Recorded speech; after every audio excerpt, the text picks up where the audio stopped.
afternoon. Let's look at page number 71, question number 60. We have the following equation. 4x squared plus 11x plus 3 is greater than or equal to negative 3. So what we want to do first is always get it so it is solved for 0. So let's add 3 to both sides. So now I have 4x squared plus 11x plus 6.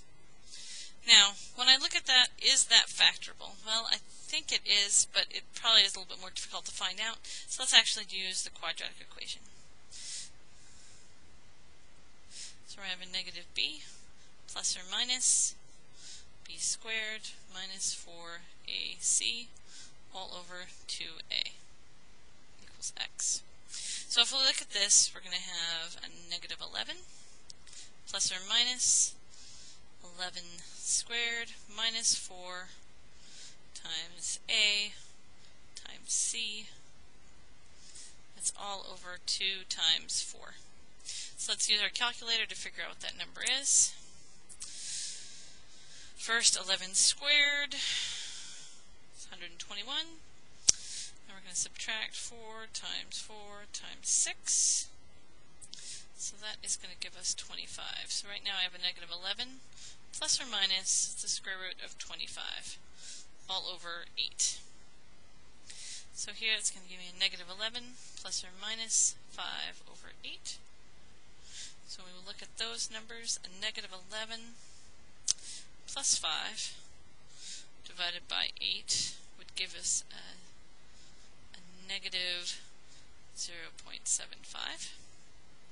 Or if I take a negative 11 minus 8, or negative 11 minus 5, it would be a negative 16.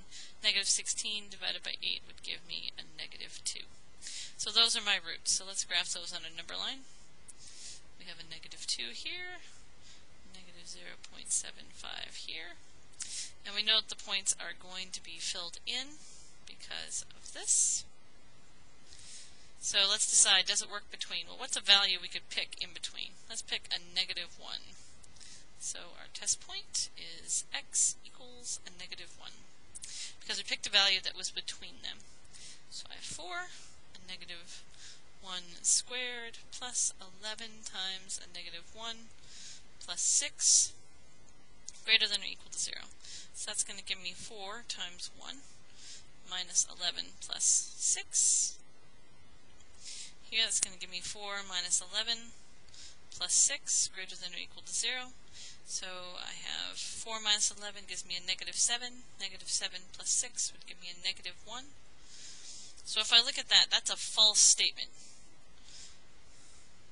So that means that we're going to go out from there. So if we want to write our algebraic expression, we have x less than or equal to negative 2, or x greater than or equal to negative 0.75. So that is our answer. Have a great day. Bye-bye.